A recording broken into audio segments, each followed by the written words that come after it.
دسته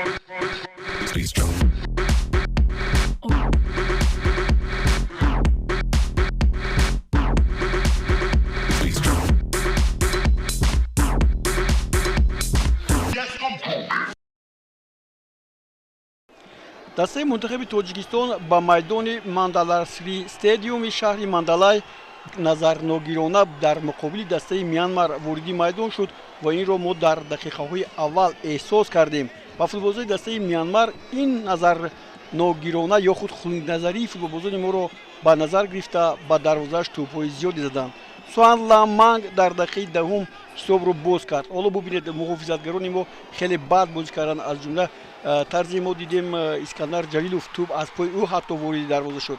در مورد دیگر توانستیم توسط افشاندن علیشیر جلیلوف ضربه 11 متره کار کنیم و اینجا منوچهر جلیلوف گل خود را در دقیقه 36 زد و در حساب نشان‌دهنده‌های بهترین سوی منتخب تاجیکستان به صفر پیش برآمد و از یوسف ربیف یک گل پیش رفت. این از نگاه آن که برای منوچهر جلیلوف خیلی خوب بود، اما محافظتگران ما امروز سراسیمه بودند و بازی خوب نشان نمیدادند.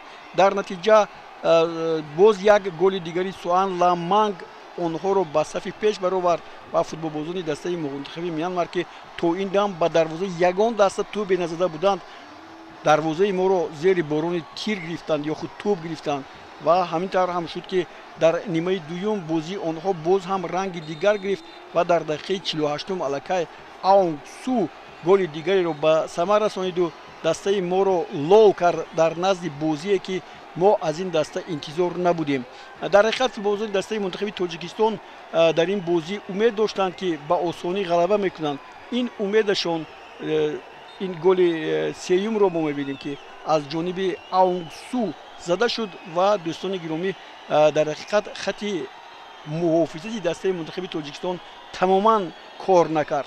تغییرات هایی که به این دسته وارد شد از جمله فتولوف به دسته همراه شد. اینچنین گفتیم که در خط محافظت پیدا شدن وصیف هم بازی دسته ما رو باز هم خوبتر میکند. این طور نشد، هرچند وصیف در این بازی یک توپی رو بعد پرتافت پرویز جان طور دیدیم با ثمر رسانید، حساب رو 3-2 کرد، ولی این نشان داد اون گلی که او زد درجه بازی او رو نشان ندادند. ببینید چگونه فوتبالبازان دسته منتخب میانمار در مقابل فوتبالبازان کسبی تاجیکستان بازی میکنند، چگونه آنها رو در غفلت بگذارند و از میان دو محافظتگر مرکزی توپ رو وارد دروازه میکنند.